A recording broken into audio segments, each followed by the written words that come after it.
Bom dia a todos para mais uma conversa com o presidente. Bom dia, presidente.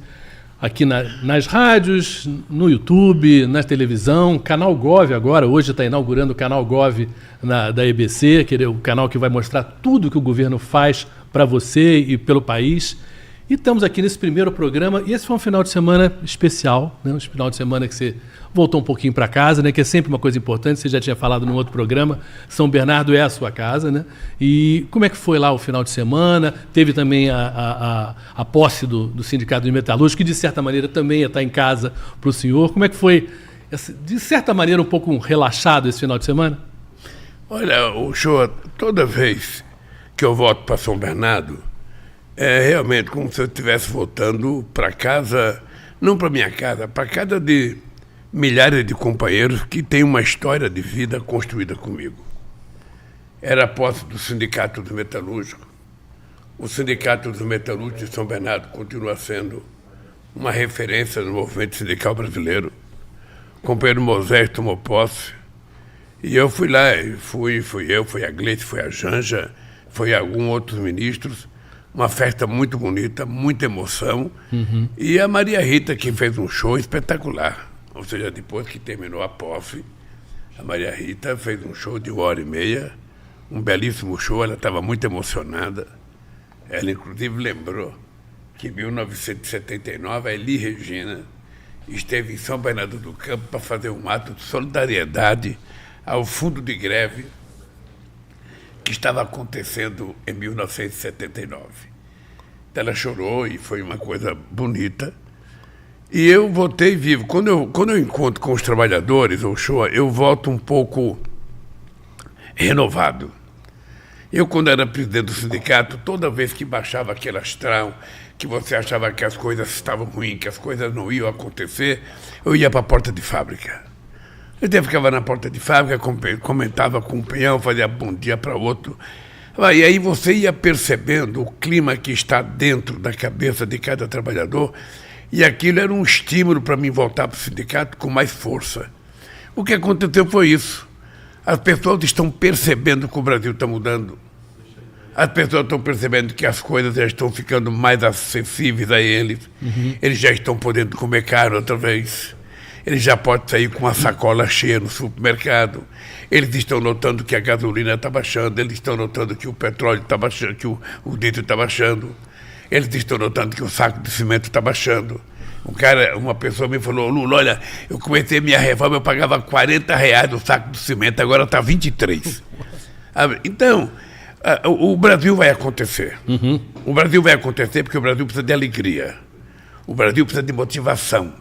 O Brasil precisa de uma relação boa entre quem governa e quem é governado. Aliás, é quem cuida e quem é cuidado, na verdade. Então, eu estou muito otimista, eu passo esse otimismo para os trabalhadores. Eu levo muito a sério, eu vejo as informações, eu acompanho as informações, eu acompanho as especulações políticas, as especulações econômicas. Muitas vezes, parte das coisas que a gente ouve não tem nada a ver com a verdade. Uhum. Sabe, simplesmente alguém falou uma coisa e transformou aquilo numa coisa importante, quando na verdade não tinha importância nenhuma. A economia do Brasil vai dar certo.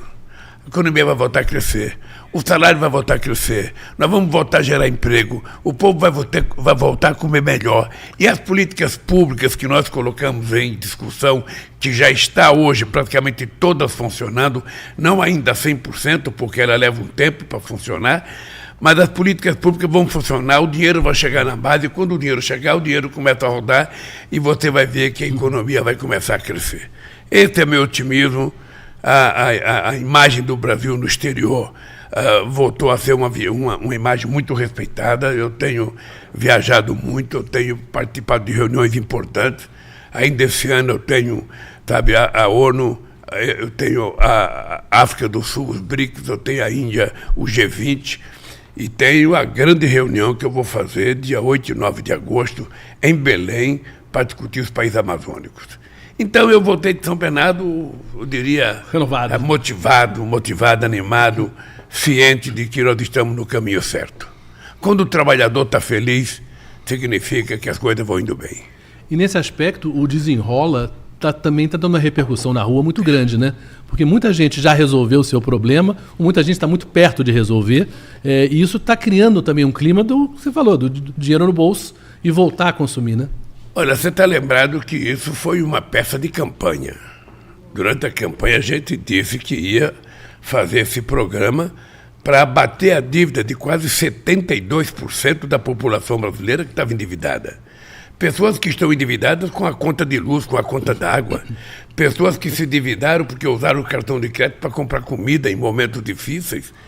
Sabe, você sabe que quem tem cartão de crédito às vezes esquece de que tem que pagar, né? Então, na hora de comprar, você não vê dinheiro, você põe o cartão. Mas, um pedacinho de plástico, né? Um tempo depois, chega o valor da tua conta para você pagar. Então, as pessoas que estavam endividadas, nós resolvemos tomar a decisão de ajudar. Ou seja, nós estamos atendendo primeiro aquelas pessoas que devem até R$100, que quase todos vão ser zerados, vão ficar todos livres. Depois nós começamos com a turma que ganha até R$20 mil, sabe, que tem dívida em banco, os bancos estão chamando, e me parece que é um sucesso extraordinário. Tem gente reduzindo em 90% a sua dívida.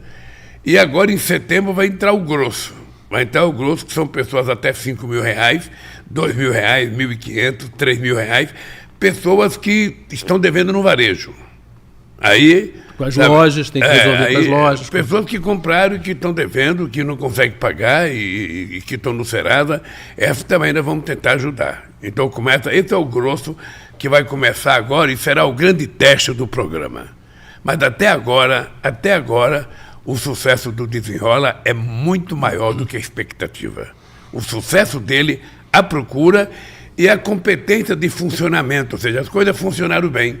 Os bancos trabalharam bem, as pessoas que têm dívida trabalharam bem, sabe, o governo articulou corretamente. Então, eu só posso dar os parabéns aos companheiros que, sabe, arquitetaram o Desenrola, porque ele vai ser um sucesso e eu espero que a partir de setembro ele resolva totalmente o problema do pessoal que está com dívida pequena no Brasil. Por falar em problema, presidente, a gente soube que o senhor esteve no hospital lá em São Paulo para tratar desse quadril, desse problema na perna que te incomoda. Explica para a gente o que está acontecendo exatamente. Quer dizer, você está empurrando isso, né? Que é um incômodo, precisa operar, não precisa operar. O que está acontecendo? Eu estou como jogador de bola que não quer dizer para o técnico que está sentindo uma dor para não ir para o banco. Ele quer continuar jogando e ele finge que não está doendo. Eu tenho um problema na cabeça do fêmur. Faz tempo que eu tenho isso. Uma vez o médico me disse o seguinte: olha, o presidente, a cabeça do fêmur, essa dor no quadril, só quem vai decidir operar é o senhor, porque é o senhor que sabe o limite da sua dor. Uhum. Vai chegar um dia que você vai dizer, vai ter que operar. A nossa senadora Leila, sabe, aqui de Brasília, ela operou o quadril. Então ela vive me mostrando a radiografia dela para mostrar. Presidente, é uma coisa simples, eu fui para o céu depois que eu operei, porque a gente pensa que não vai ficar bom com 3 meses, eu já estava fazendo de tudo. Esse dia eu estava cortando o cabelo e o companheiro que corta o cabelo falou para mim: presidente, eu fiz em setembro do ano passado. Eu fiz em setembro, presidente, eu não conseguia mais sequer calçar o sapato. Eu estou inteiraço outra vez, estou até fazendo esteira. Isso tudo me motivou a tomar uma decisão. Eu quero fazer a cirurgia porque eu não quero ficar com dor. Claro. Olha, deixa eu lhe falar uma coisa, Shoa. Ninguém consegue trabalhar com dor o dia inteiro. Então, eu sinto que às vezes eu estou com mau humor com meus companheiros. Uhum. Eu chego de manhã para trabalhar, quando eu boto o pé no chão já dói. E eu tenho que falar bom dia sorrindo, às vezes eu não consigo falar. Às vezes fica visível no meu rosto que eu estou irritado, que eu estou nervoso. E aí você vai ficando uma pessoa incômoda, você vai ficando uma pessoa chata, você vai ficando uma pessoa que ninguém quer falar bom dia para você mais, com medo de tomar um esporro. Então, eu estou chegando à conclusão que eu tenho que operar. Eu sábado fui fazer um procedimento, domingo eu fui fazer um procedimento, que era um teste para saber se aquele procedimento me garantia que eu pudesse ficar 12 horas sem dor. O procedimento deu certo. Eu fui na festa do sindicato, participei lá, não tive dor. Mas na segunda-feira de manhã, já tinha acabado as 12 horas que o médico me deu, voltou a doer. e parece que voltou a doer um pouco mais. Tá? Eu vou fazer um novo procedimento. Eu quero fazer um novo procedimento e estou me preparando para outubro. Estou me preparando fisicamente, vou fazer um regime mais duro, estou fazendo mais física, porque eu lamento muito não poder andar esteira. Eu adorava fazer esteira, e eu lamento não estou podendo fazer, então eu fico só fazendo, sabe, peso, fico fazendo braço, perna, peitoral, mas eu queria fazer parte aeróbica mesmo de andar, queria né? correr. Bem, então o que eu tenho de decisão? Eu tenho muitas coisas importantes para fazer. E muita viagem, né? Eu não quero parar. Veja, eu agora, dia 9 e 8, eu tenho o grande encontro dos países amazônicos em Belém. Esse encontro ele é importante porque ele vai balizar a discussão da COP 28, que será realizada no final do ano nos Emirados Árabes. A partir daí, Brasil, os países da América do Sul que fazem parte da Amazônia, mais os 2 Congos que nós convidamos para vir na reunião, mais a Indonésia, são os países que têm muita reserva de floresta. Então o que nós queremos é dizer ao mundo o que nós queremos fazer com a nossa floresta e dizer o que o mundo tem que fazer para ajudar. Porque prometeram 100 bilhões de dólares em 2009, até hoje não saiu esses 100 bilhões de dólares. Então vai ter possivelmente a reunião mais importante. Nós temos uma coisa aqui chamada Tratado Amazônico, chamado OTCA. Ou seja, há 45 anos não se reúnem os presidentes dos países. Então é a primeira reunião que eu vou fazer com os países amazônicos para tomar uma decisão única, para a gente tentar discutir seriamente. Ontem eu recebi aqui um vice-presidente da NASA, um diretor da NASA, que quer discutir conosco, sabe, um acordo, sabe, um compromisso para que ajudar a gente a fiscalizar de satélite, porque nós temos isso com os chineses. E eu falei, qualquer ajuda será bem-vinda aqui. O que nós queremos é evitar que haja queimada na Amazônia e desmatamento. Depois desse debate no Amazonas, eu tenho os BRICS na África do Sul. É um BRICS importante e a gente ainda não sabe se o Putin vai ou não vai, porque tem uma condenação no Tribunal Internacional, que a África do Sul é signatária, e se o Putin for lá, pode ser que a justiça mande prender o Putin. O que vai acontecer? Sim. Então, não sei se ele vai. É uma reunião muito importante, eu tenho que estar presente. Depois eu tenho que estar presente numa outra reunião importante, que é o G20 na Índia. E o Brasil recebe a presidência do G20 para 2024. Então é extremamente importante essas reuniões, eu não quero faltar em nenhuma delas. Dia 17 de novembro, dia 19 de novembro, eu tenho que ir aos Estados Unidos na ONU, vou fazer o meu pronunciamento de abertura, e depois o companheiro Biden propôs um acordo entre eu e ele para fazer o lançamento de um programa de geração de empregos, lá na ONU também. Eu quero fazer, vamos preparar um documento para fazer com o Biden. Então, o seguinte, o que me sobra de tempo... É outubro. O que me sobra de tempo é outubro, sabe? Então eu tenho que tentar calcular bem para que no meio de outubro, se for isso que eu vou fazer, eu fazer a cirurgia, uma cirurgia razoavelmente rápida, sabe? 2h30, parece que você está pronto. O médico me disse sexta-feira que, dependendo, sabe, do meu estado físico, com 3 horas depois eu já posso estar dando os passinhos com o andador, sabe? E depois vai depender da minha disciplina de recuperação. Então eu vou fazer, enquanto eu estiver me recuperando, o Alckmin fica no comando, sabe, com total tranquilidade, que eu tenho total confiança no Alckmin, ele é um parceiro extraordinário, e o Brasil vai em frente, porque a engrenagem já está funcionando, sabe? Ou seja, quando você faz um motor muito grande, você testa ele com um motor pequeno. Na Vilares, quando a gente fazia navio de 12 metros de altura, motor de navio de 12 metros de altura, a gente fazia na Vilares, quando você ia testar eles, era um motorzinho pequeno que acionava um motorzão grande. Ou seja, então, as coisas começaram a funcionar, as políticas começaram a funcionar, as coisas começaram a engrenar. Sabe, universidade, sabe, pesquisa, instituto, tudo está funcionando, o Bolsa Família funcionando, o PA funcionando, a questão da segurança pública funcionando, a Polícia Federal funcionando, ou seja, as coisas estão indo, sabe? Então, eu estou mais tranquilo, eu estou com essa preocupação só de fazer é uma tranquilidade do ponto de vista científico, porque a medicina está muito avançada nessas operações, e eu vou fazer, porque eu não quero ficar com dor. Não é mole, não é mole você levantar com dor todo dia, de sábado e domingo, de segunda. Você não pode entrar na piscina, porque se você fizer movimento com os pés, dói. Sabe? Então é um negócio enjoado. Você já levou o máximo que podia. Eu sou uma pessoa que eu gosto de brincar muito, eu sou um cara de bom humor, então se eu ficar, sabe, mal-humorado, não vai ser legal. Não é você, não vai ser né? legal. Aí você começa a brigar até com as cachorrinhas, sabe? Não perguntar, eu quero ficar de bom humor, porque eu quero fazer esse país dar certo.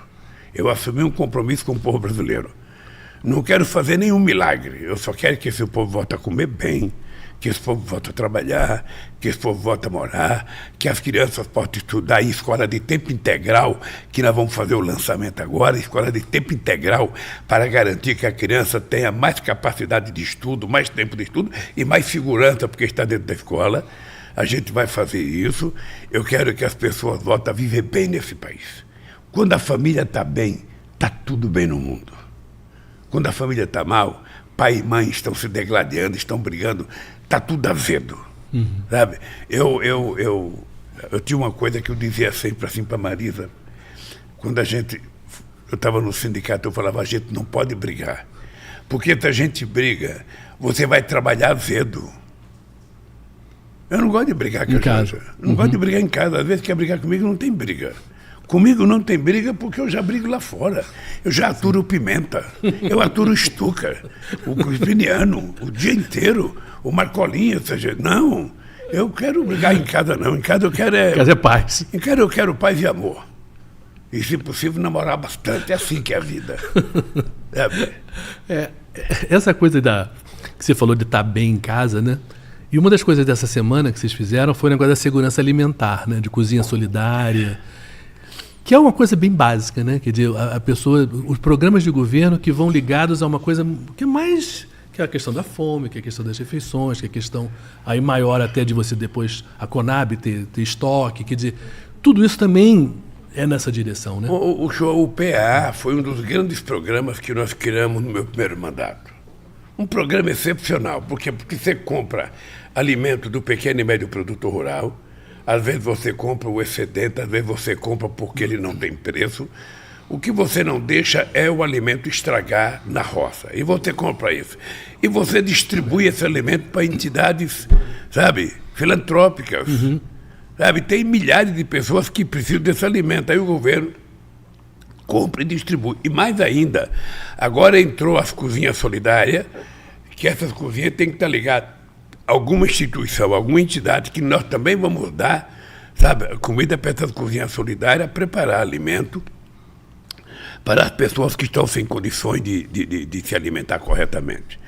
Então, é muito importante que a gente não deixe. Eu vi uma reportagem esses dias que 30% do alimento se perde entre o campo e a cidade.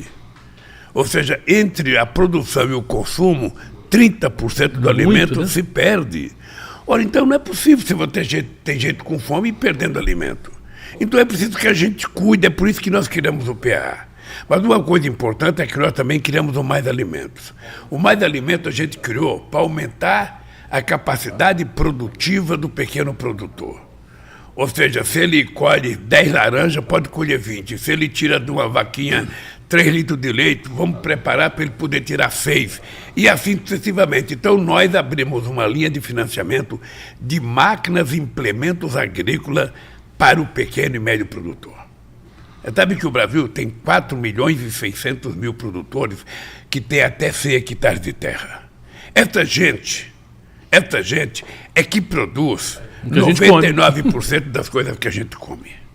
Tá? Essa gente que produz. Então, o Mais Alimento ele tem como objetivo fomentar a modernização, sabe, da possibilidade dele aprimorar sua capacidade de trabalho, financiar uma máquina mais barata, um pequeno trator, uma pequena coletadeira, sabe, coisas para ele fazer irrigação.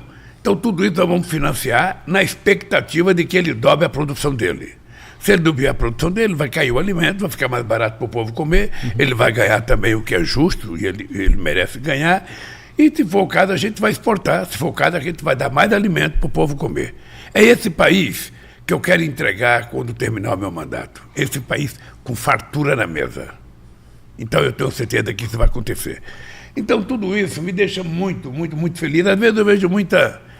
Às vezes, você sabe, Show, você que é um jornalista muito experimentado, você sabe que às vezes também o jornalista vai para o microfone, ele não tem muito o que falar.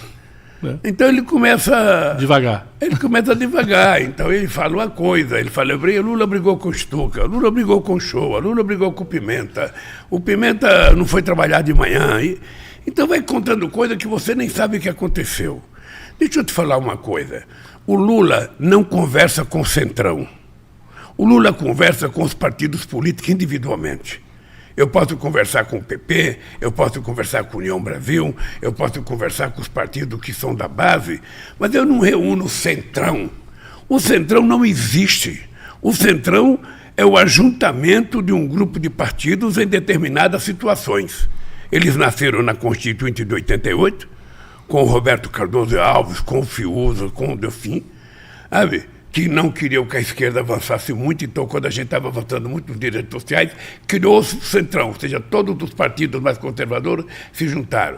Eles estão aí, representados em 50 partidos. Então eu não quero conversar com o Centrão enquanto organização, eu quero conversar com o PP, eu quero conversar com os republicanos, eu quero conversar com o PSD, sabe? Eu quero conversar com a União Brasil. É assim que a gente conversa. E é normal que, se esses partidos quiserem apoiar a gente, eles queiram participar do governo e você tentar arrumar um lugar para colocar, para dar tranquilidade ao governo nas votações que nós precisamos para melhor aprimorar o funcionamento do Brasil. É exatamente isso que vai acontecer. Lamentavelmente, no Brasil, se adota a política, sabe, a imprensa trata esse negócio, vai dando o que você recebe.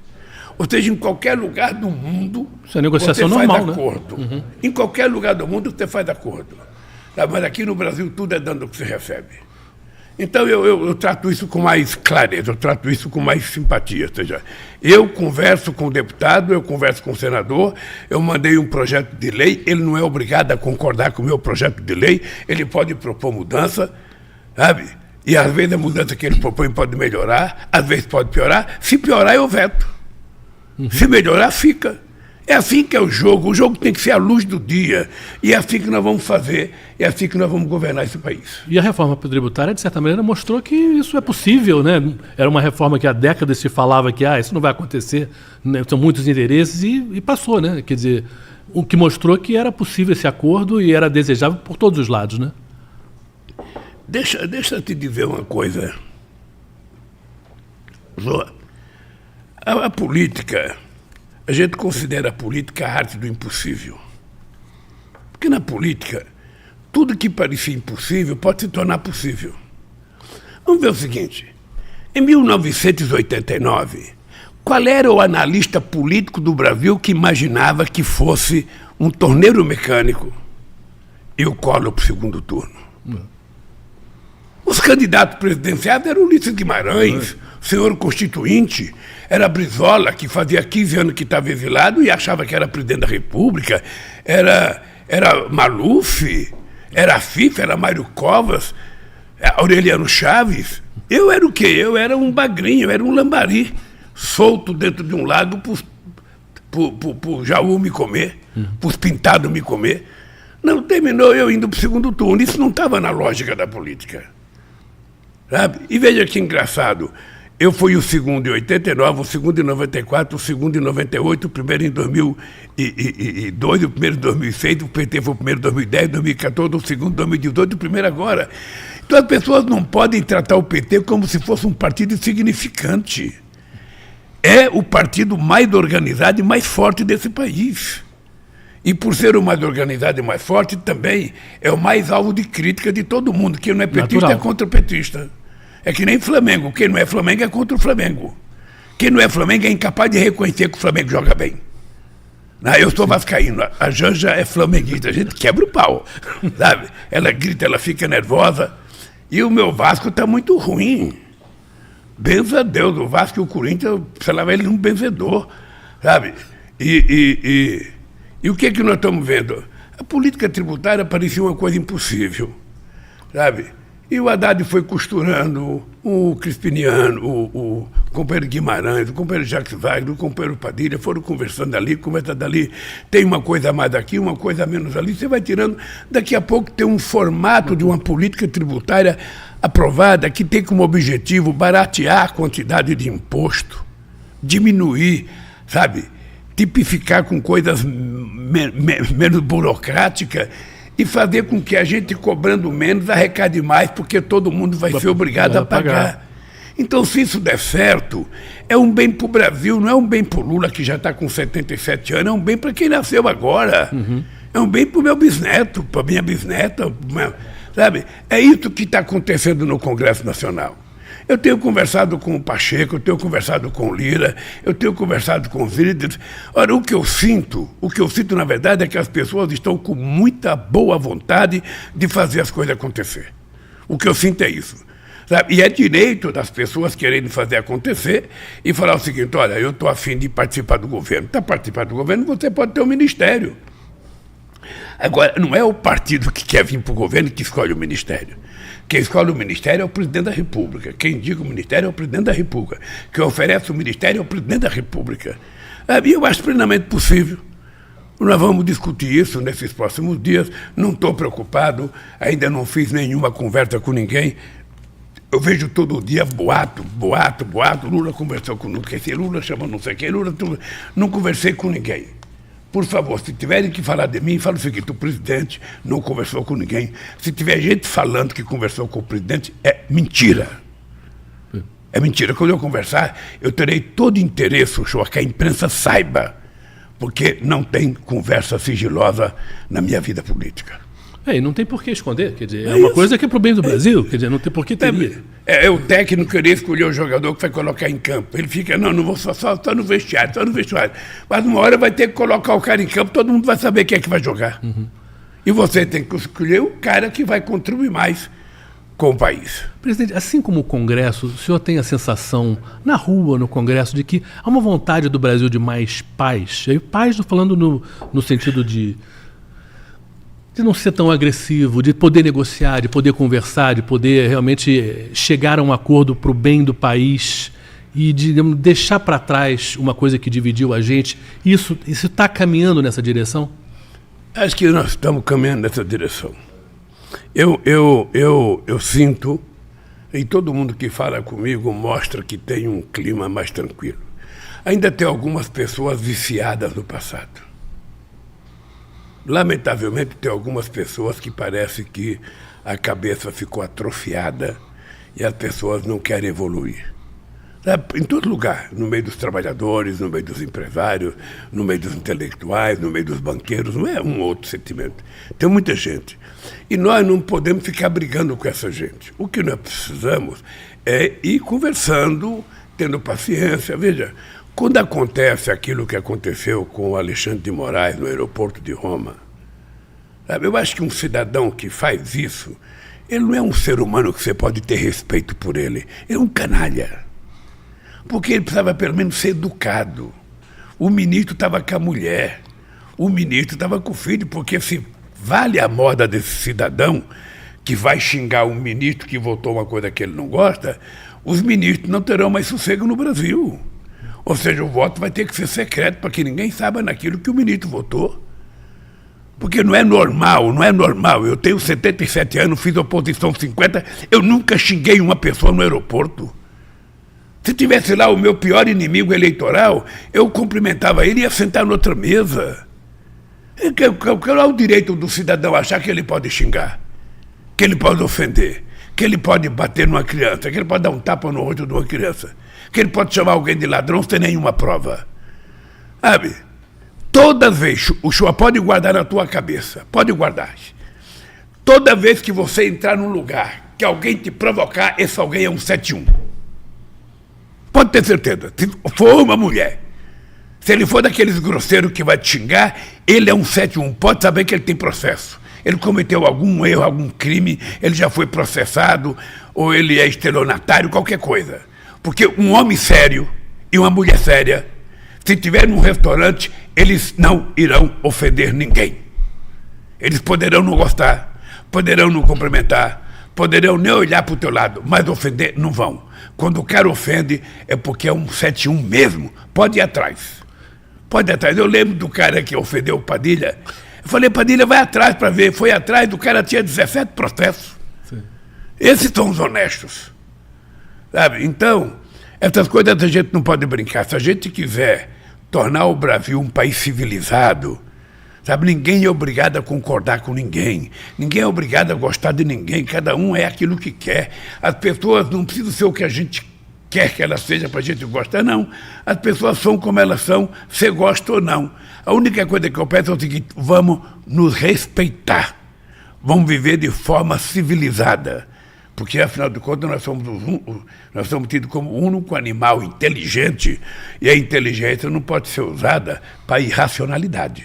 É isso que eu peço ao povo brasileiro. Presidente, nessa direção, o que passou, o Flávio Dino passou agora em relação à questão do armamento, né, de ter um maior controle, diminuir o número de armas no Brasil, e essa coisa que estava louca, estava aberta para todo, gente comprando 60 armas como se fosse um exército particular. Isso também é muito importante, né? Porque... Olha, o show é extremamente importante.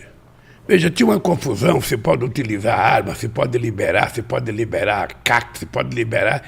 Não, eu acho que nós temos que ter claro o seguinte, por que o cidadão quer uma pistola 9mm? Por que ele quer? O que ele vai fazer com essa arma? Vai fazer coleção? Vai brincar de dar tiro? Porque, no fundo, esse decreto de liberação de arma que o presidente anterior fez era para agradar o crime organizado. Porque quem consegue comprar é o crime organizado e gente que tem dinheiro. Pobre trabalhador não está conseguindo comprar comida, não está conseguindo comprar o material escolar do seu filho, não está conseguindo colocar um brinquedo que o moleque precisa no Natal.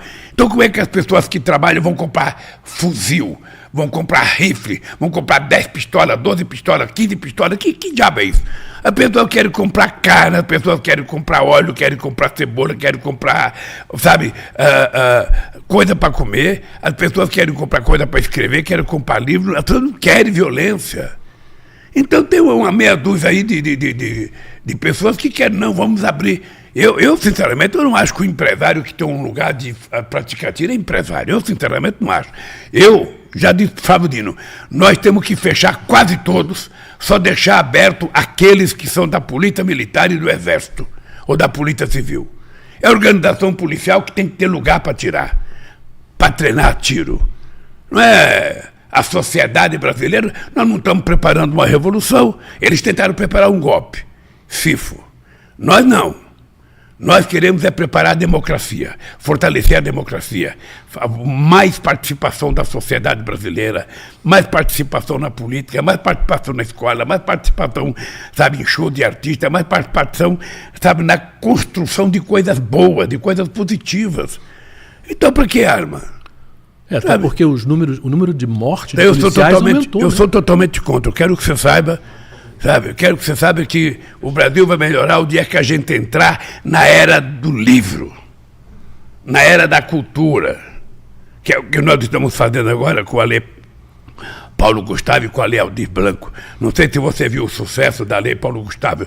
97% dos municípios brasileiros, melhor, 98%, se inscreveram para receber o dinheiro. Olha, significa que você não tem noção da alegria do prefeito. Eu recebi 2 milhões para a cultura, recebi 1 milhão, sabe, coisa que não tinha. Eu tinha acabado com o Ministério da Cultura, porque eles queriam criar o Ministério das Armas, o Ministério da Violência, o Ministério da Fake News, o Ministério da Mentira. É isso que eles queriam criar. E nós não, nós queremos fazer com que o povo brasileiro volte efetivamente a ser feliz. E tranquilo, não tem nada melhor do que um pai pegar no braço do seu filho, da sua esposa e passear de sábado à tarde, de domingo à tarde, sem nenhuma preocupação com violência. Então, esse país vai ser construído, querido. E eu tenho certeza que você será, sabe, co-participante e co-feitor desse país. Porque nós precisamos juntar as pessoas boas, as pessoas de coração, as pessoas solidárias. Ontem eu estava conversando com as pessoas, sabe o que as pessoas diziam? Ô Lula, no apartamento que eu moro, as pessoas não se cumprimentam no elevador. Aí outra pessoa fala, no meu também não cumprimenta. Ô, gente, a gente entra no elevador, 3, 4 pessoas, arriscado aquele elevador dá um quebra, a gente fica preso lá dentro e as pessoas não se cumprimentam. Um amigo meu falou assim para mim, ó Lula, eu moro num lugar que tem uma senhora que mora sozinha no apartamento da frente. Essa mulher nunca me cumprimentou. Ela não sabe que se tiver um problema, eu serei o primeiro médico dela, eu serei o primeiro enfermeiro dela, eu serei o primeiro motorista dela. Porque se eu estiver em casa e ela tiver um problema, eu vou cuidar dela. Mas ela não fala bom dia para mim. Nunca falou bom dia. Sabe? Então eu não sei o que eu faço. Capaz dela ficar mal, eu correr atrás dela, ela não querer que eu atenda ela. Então, o que eu peço para as pessoas? Gente, a gente não é obrigado a estar no mesmo partido. A gente não é obrigado a estar na mesma igreja. A gente não é obrigado a torcer para o mesmo time. O que a gente é obrigado é ser humanista. É gostar de gente. É gostar do próximo. É ser educado. É ser respeitoso. É bem isso que a gente pede. Sabe, estender a mão para a pessoa que está precisando de alguma coisa. Sabe? Então, é esse mundo que nós precisamos construir. Eu sempre digo que o ser humano aprendeu a viver em comunidade. Né? Quando um ficava doente, todo mundo ia atrás, todo mundo ia visitar, todo mundo ia tentar ajudar. Hoje, nós estamos cada vez mais trancados dentro de casa, cada vez mais isolados, cada vez, sabe, não se convida mais parente para aniversário. Se o parente for pobre, então está fora da lista. Você não convida mais parente para aniversário, para casamento, para nada. As pessoas estão ficando isoladas, se trancando dentro de casa. E quando está dentro de casa, mesmo a família, cada um está com o celular na mão, conversando com o outro, não está conversando com quem está dentro de casa. Então a minha pergunta é o seguinte, que sociedade nós estamos criando? O que a gente pode esperar da humanidade nos próximos 20 ou 30 anos? Nós temos que começar a cuidar agora, sabe? E para mim a palavra mágica é o seguinte, é humanismo. Eu não nasci para ser algoritmo. Eu nasci para ser um homem de sentimento, uma pessoa de sentimento, uma pessoa de coração, uma pessoa que pensa, uma pessoa que sente, uma pessoa que age sempre em função das necessidades daqueles que eu posso ajudar. Senão a vida não tem sentido. E é isso que eu tento fazer nesse país, fazer a nossa vida ter sentido. Eu quero deitar a cabeça no travesseiro toda noite e falar o seguinte, hoje eu fiz o bem para um igual a mim. Hoje eu fiz um bem para uma senhora, hoje eu fiz um bem para um homem, hoje eu fiz um bem para uma criança, hoje eu fiz um bem para o Brasil, eu fiz uma coisa boa para o Brasil. Porque o papel do governante é esse. O papel do governante é cuidar das pessoas. Aliás, a palavra governar deveria ser abolida. É o seguinte, eu vou ser eleito para cuidar. Cuidar do quê? Cuidar do povo. Que povo? Porque tem um povo que não precisa que você cuide. Banqueiro não precisa que você cuide. Você precisa cuidar daquelas pessoas que trabalham, que pagam imposto de renda, aquelas pessoas que estão desempregadas, aquelas pessoas que estão sem casa. É essas pessoas que precisam da figura do Estado. E é para esses que nós voltamos a governar. A classe média baixa, sabe fazer ela ganhar um pouco mais, diminuir o pagamento de imposto de renda dela, porque até o final do meu mandato, quem ganha até 5 mil não vai pagar imposto de renda. Escuta o que eu estou falando. Até o fim do meu mandato, quem ganhar 5 mil reais não vai pagar imposto de renda, porque não é possível. O cara ganha 5 mil, paga 2 de aluguel, gasta 2 com comida e ainda vai pagar imposto de renda? Não, quem tem que pagar imposto de renda é quem é rico, quem vive de dividendo, quem sonega. Não é o povo trabalhador. Então, Shoa, esse é o meu otimismo, esse é o meu compromisso, e é por isso que eu estou aqui. E é por isso que eu vou fazer a minha cirurgia, se eu precisar fazer, para ficar inteiraço. Porque eu tenho que andar muito esse Brasil, cara. Eu tenho que andar muito esse Brasil para a gente poder levantar a moral da tropa. Presidente, então, para encerrar, essa volta, essa cordialidade, essa paz, essa alegria que você prega, você viveu um pouquinho, né, ontem, né, com a Seleção Brasileira Feminina. Você juntou um timaço de mulheres aqui, né? A Janja estava, as ministras estavam, enfim. Foi uma alegria, né? 4-0 foi uma coisa já boa, esse é um bom começo pra gente. Né? Eu senti só meio tempo que era muita mulher e eu sozinho de homem, eu resolvi me mancar. Mas veja, só para você saber uma coisa, das 17 jogadoras que foram convocadas para a seleção, que estão lá, 17 recebe, das 23, 17 recebe Bolsa Atleta. Tá? Só para você ter ideia. Hoje o Bolsa Atleta tem 7.887 atletas inscritos recebendo uma certa quantia de dinheiro que é variável. Nós criamos esse programa em 2004. Então, por que a gente criou o Bolsa Atleta? Porque as pessoas só conseguem sobreviver, sabe, do esporte quando ela fica famosa. Sim. Se ela ganhar um campeonato de surf, ela fica famosa, vai ganhar publicidade. Se ela ganha de boxe, se ela ganha... Mas até chegar lá, às vezes a pessoa não tem dinheiro para comprar um tênis. Um tênis. E não dos melhores, um tênis. Para as pessoas correrem. A maioria das cidades não estão preparadas sequer para ter um atleta profissional. Então o que a gente fez foi criar um programa para ajudar. O que é importante é que cada prefeito desse país comece a se preocupar em que cada cidade tem um estádio, em volta desse estádio tem que ter pista de atletismo, tem que ter a piscina, tem que ter... Condição da gente poder ver essa meninada ter futuro. Então eu fico feliz, a meninada jogou bem, jogou muito bem. Aquela companheira que marcou os 3 gols, a Ari ela é uma que recebeu Bolsa Atleta. Tá? Ela é uma que recebeu Bolsa Atleta. Então, ela está de parabéns. Plantando dá. Plantando dá. Eu vou voltar aqui. No Brasil, se plantando, tudo dá. Na hora que você investe, na hora que você acredita, na hora que você abre a porta das oportunidades para as pessoas, mesmo aquelas pessoas que você imaginava que não ia para lugar nenhum, ela vai. Mesmo aquelas pessoas. Eu vi a história do Santos Dumont no dia de homenagem ao Santos Dumont. Eu não conhecia os detalhes da história. Mas você veja uma coisa, está certo que o pai do Santos Dumont tinha dinheiro, né? Mas o pai do Santos Dumont disse para ele: olha, meu filho, você não precisa ter um diploma universitário. Você vai para lá para aprender eletricidade, mecânica e motor. Vai lá, aprenda. E foi isso que ele foi, e por isso que ele se tornou um inventor extraordinário. Eu acho que o único inventor do avião. Os americanos tentam dizer que foram eles, mas eles fizeram uma catapulta, era quase que um estilingue para levantar avião.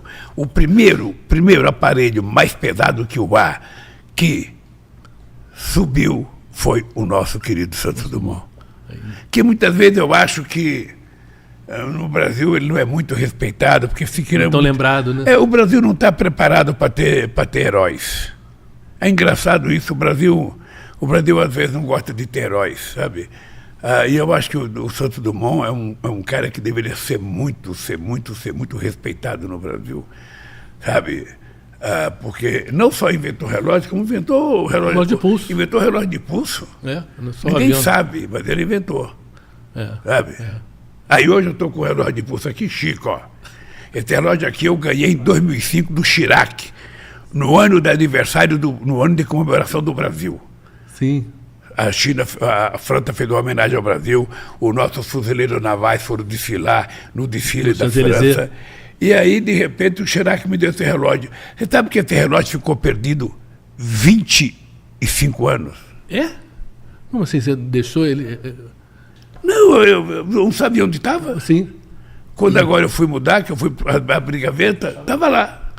Aí eu estou usando ele aqui para ver se ele está bom ainda. Ele tem um escudo brasileiro. Ó. É mesmo. Pô, especial, então. E tem meu nome aqui atrás. De Chirac para Lula. Bom, feito na França, que foi onde o Santos Dumont voou. Isso. Né, por 14 bis. Isso aqui é homenagem ao Santos Dumont. Não. Mas é isso, show. Deixa eu lhe falar. A gente pode, nessas conversas que a gente está fazendo aqui, a gente pode fazer o povo ir compreendendo as coisas. Porque a gente tem que conversar com as pessoas. A gente tem que fazer as pessoas entenderem as coisas. Né? Quando a gente começa a discutir essa questão climática, por exemplo, no começo parece uma coisa absurda. Por que estão discutindo o negócio de clima, que a Terra vai acabar, que vai encher tudo d'água? É verdade, as coisas estão mudando. Um calor horroroso. Então, o que eu acho? O que eu estou convencido? Eu já falei com o ministro Camilo. Nós temos que colocar a questão ambiental no currículo escolar. Uma criança, quando começa a aprender É importante ele saber que Cabral descobriu o Brasil, é importante ele saber que existiu o Zumbi de Palmares, é importante ele saber que existiu o Tiradentes, mas é importante ele saber o que vai acontecer nos dias dele. É importante ele chegar em casa e falar para a mãe dele, você não está fazendo coleta seletiva do lixo, precisa colocar o lixo correto. Sabe? Ô pai, você não pode fazer isso de errado. Você não pode ficar cortando uma árvore. Ora, se nós temos 30 milhões de hectares de terras nesse país degradadas que pode ser recuperada, por que um cidadão tem que cortar uma árvore de 200 anos para fazer cadeira, para fazer cama? Ele que planta uma árvore, quando ela crescer, ele corte. Ele que recupera essa terra degradada e vamos plantar. Planta o que ele quiser, planta mogno, planta figueira, planta pau-brasil, planta jacarandá, escolha o que quer plantar e plante. Mas não fique derrubando o que não é seu, porque o que existe lá é do povo brasileiro e é da humanidade. E nós vamos cuidar com muito carinho e muito amor. Obrigado, presidente. Mais um programa que conversa com o presidente, uma muito gostosa conversa. Todo mundo, agradeço aí que todo mundo que ouviu a gente no YouTube, quem vai ver mais tarde, nas rádios também, no canal Gov agora, que está inaugurando hoje aqui em Brasília, e vai passar todo mundo saber tudo que o governo está fazendo para a sua vida e para o país de uma maneira geral. Enfim, terça-feira que vem a gente está junto de novo. Muito bem.